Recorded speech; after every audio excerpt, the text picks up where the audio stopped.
새날이 밝아오고 있습니다. 오늘 또 하나님 앞에 감사 기도함으로 시작하도록 하겠습니다. 하나님 아버지 감사하고 찬양을 돌려드립니다. 우리를 깨워주시고 오늘 또 새날을 맞이하게 하신 것 감사합니다.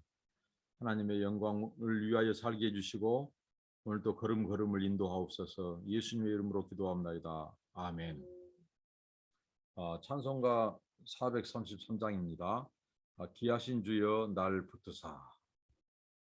433장입니다.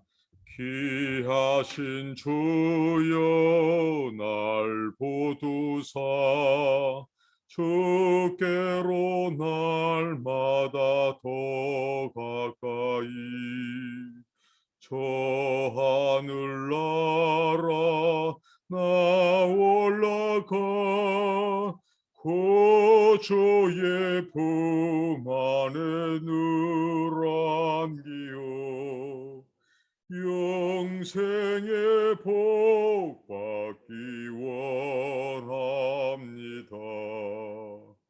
공헌할 물건 나 없어도 날마다 주께로 더 가까이 내 죄를 주께 다 고하니 주님의 보혈로 날 씻으사 눈보다 더 희게 하옵소서. 간악한 마귀 날 깨어도 주 예수 앞으로 더 가까이 이 세상 속한 그 허영심 도주한 생각을 다 버리니 정결한 마음 내게 늘 줍소서. 이 세상 내가 살 동안에 주께로 날마다 더 가까이 저 배는 천국 나 들어가 한없는 축복을 다 얻도록 풍성한 은혜를 비나이다. 아멘. 네, 하나님의 말씀 구약성경 잠언입니다. 잠언 21장 1절부터 14절입니다. 잠언 21장 1절부터 14절 한 절 한 절씩 말씀을 나눠보도록 하겠습니다. 왕의 마음이 여호와의 손에 있음이 마치 보혜물과 같아서 그가 임의로 인도하시느니라. 왕의 마음, 세상의 통치자들의 마음, 그 생각까지도 하나님의 주권에 달렸다는 것입니다. 왕의 마음을 임의로 주장하신 분이 누구실까요? 바로 천지의 주재자, 이 세상 역사를 주관하신 하나님입니다. 오늘도 어제도 내일도 세상에는 세상의 정상들, 왕, 지도자들의 각종 모임, 미팅이 있습니다. 우리는 정상들의 그 모임 회담을 서밋이라고 하죠. 정상들의 회담, G7, 선진 7개국, 아시아, 아셈, 세계 이런 모임들이 많습니다. 대통령, 지도자들, 또 강요들, 군 장성들, 이런 각종 모임들이 있는데 이 모든 모임의 결정들 배후에 모든 하나님께서 그런 것까지도 하나님의 통치 아래에 있다. 하나님의 통제 아래에 있다는 것입니다. 그 하나님이 얼마나 크십니까? 세상 왕들의 마음도 조정하신 분이 하나님이에요. 주관하신 분이 하나님이십니다. 마치 보의 물과 같다. 이건 무엇일까요? 이 보, 저수지죠. 흐르는 냇물을 막아서 만들어 놓은 방죽이라든가 이 저수지를 말하는데 그 물을 저수지를 관리하는 사람 또 농사 짓는 사람 농부가 그 물을 이 자기 논에 언제든지 그 물꼬를 터서 그 물길을 따라서 물을 대듯이 하나님께서는 임의로 보에 담긴 물을 마음껏 농부가 저수지를 관리하는 사람이 물을 이 길로도 수로를 물을 흘려보내고 이 농로로도 흘려보내고 하듯이 하나님은 임의로 주관하신다는 겁니다. 오늘 또 세상에 일어나는 모든 일들은 하나님의 통치를 벗어난 것이 없습니다. 이렇게 하나님은 세상의 왕들, 통치자들도 다스리시고 통치하시고 통지하십니다. 임의로 주관하신 하나님, 그분의 뜻을 이루어 가십니다. 하나님께서는 그의 주권을 가지고 하나님의 뜻을 이루어 가세요. 악한 왕도 있을 것이고 선한 왕도 있습니다. 그런데 하나님은 선한 왕은 선한 왕대로, 악한 지도자는 악한 지도자대로 하나님의 뜻을 이루도록 해 가셔요. 선으로 바꾸셔서 하나님의 구원 역사, 하나님의 그 나라를 이루어 가십니다. 오늘 또 하나님의 계획과 뜻이 우리들의 삶 속에서 또 세상 왕들, 세상에 되어진 일들을 통해서 이루어짐 우리가 믿고 하나님의 뜻에 합당한 결정, 그래서 우리는 기도하고 하나님을 의지해야 된다는 거죠. 이렇게 하나님께서 임의로 왕의 마음을 주장하신 분이라면 어떻겠습니까? 2절입니다. 사람의 행위, 개인의 행위도 감찰하지 않겠습니까? 하나님은 정확한 눈으로 모든 것을 보십니다. 근데 사람들이 생각해요. 사람의 행위가 자기 보기에는 옳다 그래요. 이런 사람들 많죠. 나는 법 없이도 산다고 한 사람들. 나는 정직하게 살아. 나는 뭐 큰 나쁜 죄 안 지서. 이렇게 사람들이 생각하는데 여호와는 심령을 감찰한다는 거죠. 하나님은 마음을 달아보시는 저울질하시는 분입니다. 세상의 왕들의 마음도 임의로 주관하신 하나님이 왜 개개인의 그 사람들의 생각과 마음의 동기, 숨은 동기까지도 들춰내지 않겠습니까? 세상의 모든 감추운 것을 하나님이 드러낼 것이라고 말합니다. 심판날의 말입니다. 그러니까 하나님의 눈은 피할 수 없고 속일 수가 없습니다. 우리는 스스로 의롭다 할 육체가 아무도 없습니다. 죄가 없는 인생 아무도 없습니다. 의인은 없나지 하나도 없습니다. 다 하나님 앞에 죄인이고 아담의 후예들입니다. 그래서 하나님의 의가 필요합니다. 우리가 구원받기 위해서는, 영생을 얻기 위해서는 하나님의 의를 얻어야 돼. 의를 획득해야 되는데 그 하나님의 의는 우리의 믿음으로 주어지는 겁니다. 그래서 그 의를 가지고 우리가 하나님 앞에 서는 거예요. 의롭다함을 받는 것입니다. 그렇기 때문에 내가 의롭다, 나는 정직하다, 나는 착한 사람이다, 이것으로서 하나님께 통과할 사람은 아무도 없습니다. 왜? 하나님은 그 심령의 숨은 동기, 숨은 죄까지도 다 들춰내는 분이십니다. 완전한 자, 온전한 자 아무도 없습니다. 그래서 우리는 하나님의 의를 힘입어야 되고 늘 하나님의 의에 합당한 삶을 살아야 한다는 거죠. 3절입니다. 의와 공평을 행하는 것은 제사 드리는 것보다 여호와께서 기쁘게 여기시느니라. 의와 공평을 행하는 것이 오늘날 말하면 제사보다 낫다는 거죠. 구약에 말하면 번제 제물 드리는 것보다 낫다는 겁니다. 의와 공평은 하나님의 또 다른 속성입니다. 자, 인자와 사랑, 자비와 긍휼, 이 헤세드, 이 한 측면이 있고 인내, 인자와 사랑. 그리고 하나는 무엇입니까? 의와 공평입니다. 이게 하나님의 이 큰 양대의 속성이 있죠. 하나님의 성품입니다. 이걸 우리들도 지켜 순종하고 따르는 것, 이게 제사보다, 예배 드리는 것보다 낫다는 것입니다. 형식적인 종교 행위만을 하나님은 기뻐하지 않는다는 거죠. 오히려 하나님은 그 중심, 그 마음으로 하나님의 의와 공평을 행하고 또 인자와 자비, 이 정직을 행하면서 사는 그 삶을 예배로 받으시고 그들의 재물도 받으시지, 항상 문제는 사람이 문제입니다. 재물은 부차적인 거예요. 사람이 하나님의 의와 공평을 행하는 사람은 재물도 바릅니다. 그러나 하나님의 인애와 의와 공평을 무시하고 형식적인 종교 행위만을 하는 자들은 그 재물도 하나님이 가증스럽게 여긴다는 거죠. 그러면 그 제사, 그 예배 하나님이 받지 않는다는 것입니다. 이것을 이사야 선지자는 뭐라고 할까요? 하나님의 의와 공평, 인애를 행하지 않고 형식적인 재물만 가지고 와서 제사 드리는 자들은 하나님께 무거운 짐만 더 가중시킨다는 것입니다. 그래서 하나님은 그런 재물을 역겹다고 하고 가증스럽다고 하십니다. 팬데믹 시대 때 정말 우리가 돌아봐야 됩니다. 우리 한국 교회가 정말 세상과 이웃과 우리 국민들 앞에서 이 소위 말하는 목숨 걸고 지키겠다고 하는 그 예배가 과연 의와 공평, 하나님의 인자, 인애에 합당한 예배인가? 아니면 자기들의 종교적인 신념, 정치적인 이념에 붙잡힌 예배인가? 후자일 가능성이 큽니다. 진짜 하나님에게 목숨 걸고 예배드리면 그렇게 나오지 않습니다. 의와 공평, 인애, 이웃사랑. 이것이 없는 예배, 의식적인 종교 행위, 재물 하나님이 안 받으신다는 거예요. 기뻐하지 않는다는 것입니다. 그것은 사람들의 모임일 뿐이지 예배자들의 모임 공동체는 아니라는 것입니다. 이게 성경입니다.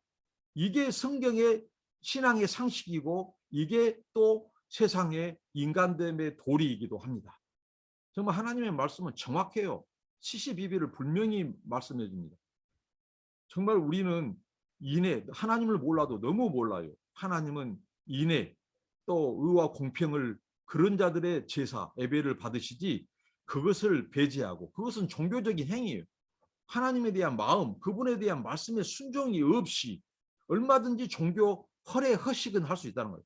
그러나 그것은 하나님 받지 않는, 흠양하지 않는다는 것입니다. 이게 얼마나 오늘 우리가 제물 드리는 거, 우리 예배 드리는 거 아무 마음도 없이 순종함도 없이 평소에 삶은 정말 개떡같이 살면서도 하나님 앞에 그런 예배 시간 뭐 11시 예? 또 건물 그런 예배는 그것은 가짜라는 것이죠. 하나님의 말씀대로라면 하나님의 말씀이 분명히 이렇게 말씀합니다. 우리는 인애와 의와 공평을 행하면서 그것을 하나님께 제물로 드리는 것이지 또 우리의 마음을 하나님께 감사함으로 드리는 것이지 형식적인 종교 행위는 아무 껍데기라는 거죠. 하나님은 허울을 좋아하지 않습니다. 중심을 감찰하시고 중심을 보시는 하나님 그 마음을 받으십니다.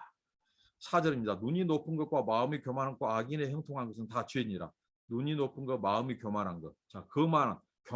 하나님께서 이 교만은 멸망의 선봉이요. 거만함은 넘어짐의 앞잡이라고 했습니다. 겸손은 종기에 하나님께서 종기 받으시고요. 자, 이들은 악인의 형통, 악인의 번영, 또 다 죄입니다. 하나님은 죄라고 말을 합니다. 그러니까 얼마나 교만과 거만이 하나님 앞에 나아가는데 이 방해물과 장애물이 되는가? 하나님을 배울 수 없습니다. 예, 멸망인데요. 폐망인데요. 어떻게 하나님을 볼 수 있습니까? 어떻게든지 오늘 우리 안에 있는 교만 꺾어야 되고 이것을 십자가에서 처리해야 됩니다. 그리고 5절입니다. 부지런한 자의 경영은 풍부함에 이를 것이나 조급한 자는 궁핍함에 이를 따름이니라. 자, 부지런한 자의 경영, 계획입니다. 그들의 계획은 풍부함을 가져다 준다 이거죠. 그 부지런한 자들은 조급하지 않습니다. 정직하게 일하고 땀 흘리고 그런 재물을 모읍니다. 그러나 조급한 자는 조급하게 서두르고 그들은 인내하지 않습니다. 조급하게 재물도 모으려고 하고 그렇기 때문에 불의가 동원되고 부당하고 이런 불법적인 것이 동원됩니다. 조급한 것이 문제입니다. 부지런함에 함께 있어야 될 것은 인내입니다. 인내. 농부의 인내. 이 조급한 것. 항상 사탄은 조급한 사람들을 불의하게 유혹합니다. 부당하게. 빨리 돈 벌 수 있는 길. 그게 사기입니다. 사기를 당할 가능성이 크죠. 그러니까 우리는 부지런함과 인내가 필요합니다. 정직함이 필요합니다. 조급하고 불의하고 이런 것들은 이 궁핍함에 이른다는 거죠.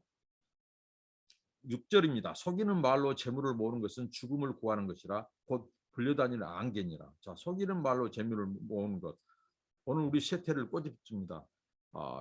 오늘날 이 재물을 사람들이 많은 경우에 이 사기, 속여서 거짓으로 과장 광고, 허장 광고 이렇게 해서 막 사람들을 속이는데 이거 다 거짓입니다.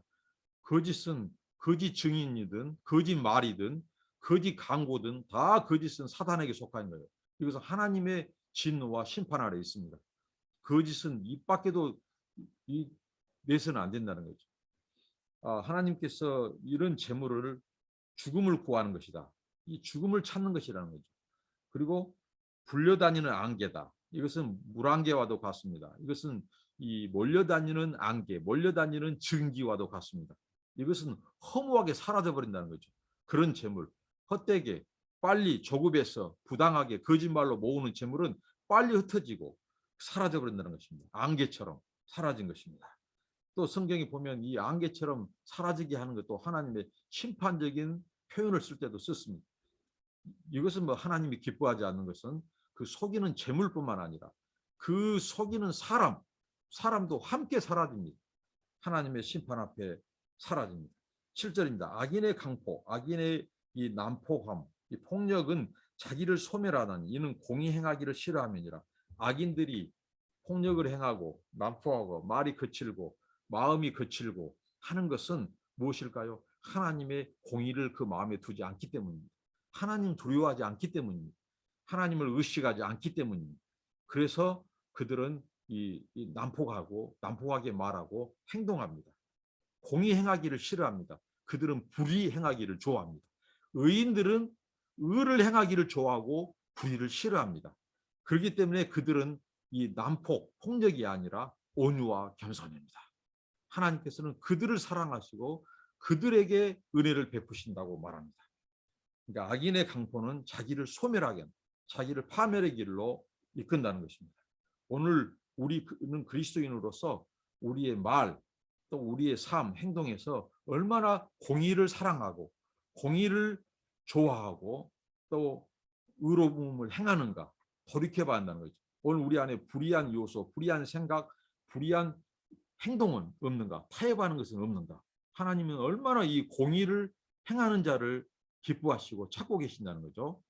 그냥 뭐 예배, 종교 행위, 주일날 한번 예배 드리고 그거 아닙니다. 하나님께서 그것은 이내 공의를 행하지 않고는 받지 않는다고 아예 못 받고 있습니다. 그러니까 얼마나 우리 예배가 우리를 돌아보고 우리 삶을 돌아봐야 될지. 우리 삶이 예배로 드려지지 않으면 공적으로 드리는 공예배도 그것은 의식행위고 허울에 불과하다는 거예요. 계속해서 하나님의 말씀을 강조하고 있습니다. 자, 7절, 8절입니다. 죄를 크게 범한 자의 길은 심히 구부러지고 깨끗한 자의 길은 고드느니라. 자, 죄를 범한 자의 길, 이것은 구부러진 것입니다. 그리고 의를 행하는 자, 깨끗한 자, 순전한 자의 길은 곧다고 말합니다. 굽은 길과 곧은 길. 죄는 사람을 굽게 만듭니다. 삐뚤어지게 만듭니다. 왜? 그들은 하나님의 말씀, 훈계, 공의를 두지 않습니다. 그러나 의인들은 깨끗한 자는 늘 하나님의 법을 가까이 하고 공의를 행하기 때문에 그들의 길은 곧다는 것이죠. 반듯하다는 것이죠. 그래서 그들은 의의 길로 하나님께서 인정하는 길로 영생의 길로 들어갑니다. 오늘 우리들의 길은 과연 어떤 길인지 돌아봐야겠습니다. 그리고 9절입니다. 다투는 여인과 함께 큰 집에서 사는 것보다 움막에서 혼자 사는 것이 나으니라. 자, 고대 히브리 사람들, 지금 히브리 사람들의 당시 팔레스타인 집은 이렇게 평평하게 짓죠. 그리고 그 옥상에는 조그마한 움막 같은 작은 집을 내놓는데 이게 나그네들을 위한 집입니다. 나그네들이 조그마한 집을 줍니다. 근데 다투는 여인과 사는 것, 다투는 여인과 사는 것은 바로 그와 같다는 것이죠. 집이 화목하지 않습니다. 그러니까 집은요, 아무리 화려한 가구가 있고 냉장고에 먹을 것이 꽉 차 있어도 집에 화평이 없으면, 다툼이 일어나면 그 집은 하나님이 기뻐하지 않고 그 집은 쇠해집니다. 그러니까 여인의 위치, 엄마의 역할이 아주 큽니다. 그래서 그 다투는 여인과 사는 것보다 움막, 그 옥상의 끝에 있는 그 손님을 위한 움막 같은 집에 사는 것이 낫다는 것입니다. 그러니까 집에는 늘 화목, 사랑, 그것이 지혜로운 여인의 역할, 엄마와 아내의 역할이 중요하다고 하는 것입니다. 계속해서 말씀을 나눕니다. 10절입니다. 악인의 마음은 남의 재앙을 원하나니 그 이웃도 그 앞에서 은혜 입지 못합니다. 자, 악인의 마음은 다른 사람들이 재앙 입는 것을, 실패하는 것을, 잘 되지 않는 것을 좋아한다는 거죠. 왜 그럴까요? 자기 성공, 자기 이익과 목적을 위해서입니다. 자기가 잘 때에도 자기가 잘 나가야 돼요. 그러니까 타인들, 이웃들, 그 사람들에게 그들은 은혜 베풀지 않습니다. 가까운 이웃 사촌이 먼 친척보다 낫다고 하는데 성경에서도 이웃에 대한 그 은혜 베푸는 것을 이 당연한 도리로 강조하는데 그 이웃에게도 호의를 안 베풀어요. 왜? 자기 목적을 위해, 자기 이익만을 위해서. 그러니까 남이 이 잘못되기를 원하고 그들의 재앙을 기뻐하는 것은 이것은 하나님의 마음이 아니라는 거죠. 그래서 남을 낮게 여기고 남이 잘 되는 걸 함께 기뻐해주고 축하해주는 것이 하나님의 마음. 이게 인자와 사랑으로 의와 공평으로 행하는 마음이라는 거죠. 그리고 11절입니다. 거만한 자가 벌을 받으면 어리석은 자는 경성하겠고 지혜로운 자가 교훈을 받으면 지식이 더하리라. 하나님의 관심은 어리석은 자와 지혜로운 자입니다. 여기서 어리석은 자는 순진한 자, 무엇을 뭔가 정직히 하려고 했는데 뭔가 안 따라줘요. 그래서 뭔가 고치려고도 하는데 그런 마음은 있는 자예요. 그러나 그 많은 자는 완전히 하나님의 교훈과 훈계와 법도를 멸시하는 자입니다. 하나님의 공의를 멸시하는 자입니다. 하나님 마음에 두기를 싫어하는 자입니다. 그 거만한 자는 어떻게 된다고요? 그 거만한 자를 하나님께서 벌을 내려요. 하나님이 징계를 내려요. 그러면 그걸 보고 어리석은 자가 이 각성을 한다는, 경성을 하고 돌이킨다는 겁니다. 아, 저렇게 거만하면 저렇게 하나님께서 하나 징계하시구나, 하나님께서 기뻐하지 않구나 하고 깨닫고 고쳐요. 그리고 지혜로운 자는 더 지식을 얻어요. 지혜로운 자는 그래서 더 근신하게 되고 더 경성하고 더 지혜로운, 그래서 하나님 마음에 합한 삶을 사는 거죠. 예, 그러니까 하나님은 거만한 자를 징계하는 그 이유는 이 정말 뭔가 좀 살려고 하는데 뜻대로 안 되는 그 좀 미숙한 그런 사람들을 더 각성시키고 또 지혜로운 자들을 더 근신케 해서 그들을 더 하나님께서 바른 길로 가게 하기 위함이라는 거죠. 그러니까 우리가 주변에 그 재앙을 만나면 그걸 보고 교훈을 얻으라는 겁니다. 그들을 판단해서 그들을 정죄하고 그들의 재앙을 기뻐하고 박수치고 이것이 아니라 그걸 보고 나의 타산지석으로 삼고 각성하고 더 지식을 얻으라는 겁니다. 더 지혜를 얻으라는 겁니다. 그리고 12절입니다. 의로우신 자는 악인의 집을 감찰하시고 악인을 환란에서 던지시느니라. 하나님은 악인의 집을 감찰하십니다. 악인의 집을 귀를 기울여서 주의를 다해서 하나님을 살피고 계신다는 거죠. 악인의 집은 그래서 형통할 수 없습니다. 의로우신 자 하나님께서 그것을 지켜보시고 돌국 같은 눈으로 살피고 계신다는 거죠. 그래서 악인은 하나님께서 환난 날에 던지십니다. 하나님이 심판한다는 거죠. 그러니까 악인의 집은 하나님께서 버리시나 의인의 집은 강성케 하고 번성케 하신다고 성경은 말합니다. 우리의 집이 하나님이 기뻐하시는 의인의 집, 그 집이 되기를 축복합니다. 13절입니다. 길을 막아 가난한 자의 부르짖는 소리를 듣지 않냐면 자기의 부르짖을 때에도 들을 자가 없으리라고 말합니다.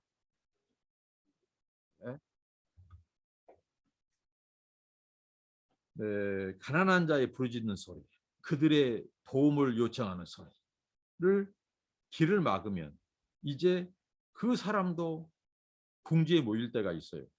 그럴 때 그의 부르짖는 소리를 하나님께서는 듣지 않는다는 것이죠. 다른 사람도 듣지 않는다는 것입니다.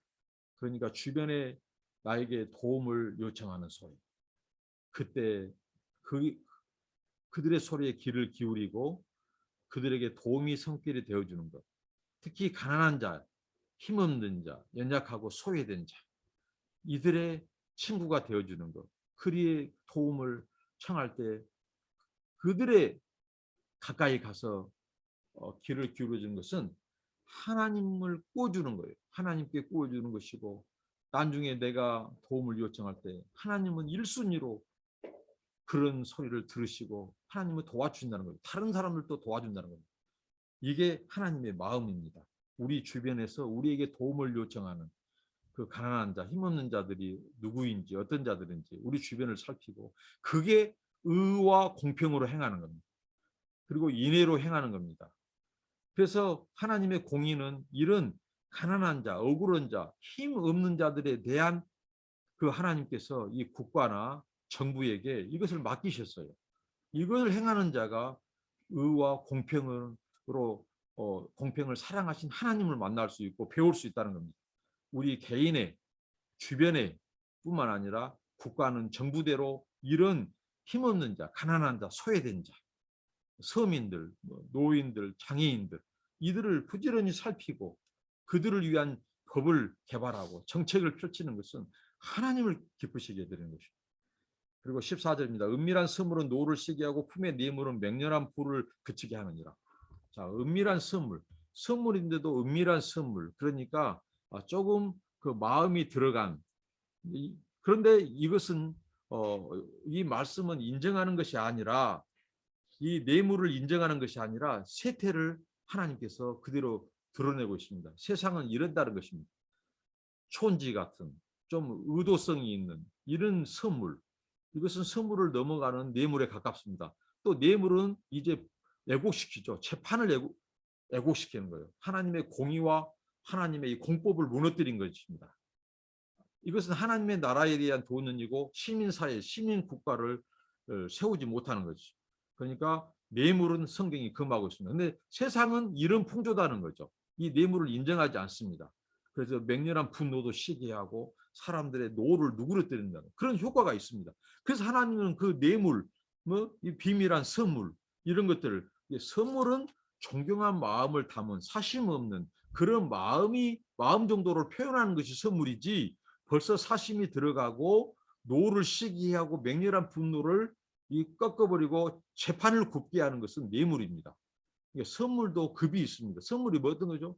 손지성, 이것은 비밀한 선물, 뇌물 쪽에 가까운 것. 그런 선물이 나중에 뇌물됩니다. 조심해야 한다는 거죠. 그러니까 우리는 의와 공평을 행하는 삶, 그것을 하나님은 그런 자들의 제물과 제사, 예배도 받으시지 그렇지 않은 자들은 하나님께서 받지 않으신다. 오늘의 삶으로 드리는 예배, 우리가 공적으로 드리는 예배도 삶에 드리는 예배가 합당할 때 그 예배도 하나님이 인정하고 받으신다는 겁니다. 기도하겠습니다. 하나님 감사합니다. 하나님의 말씀을 지켜 순종하며 삶 속에 제물되어지고 삶 속에 산 제사 드리는 저희들 되게 하옵소서. 예수님 이름으로 기도합니다. 아멘. 오늘도 힘차게 하나님의 말씀을 지켜 행하면서 하나님과 동행하는 한 날 되시기를 축복합니다. 감사합니다.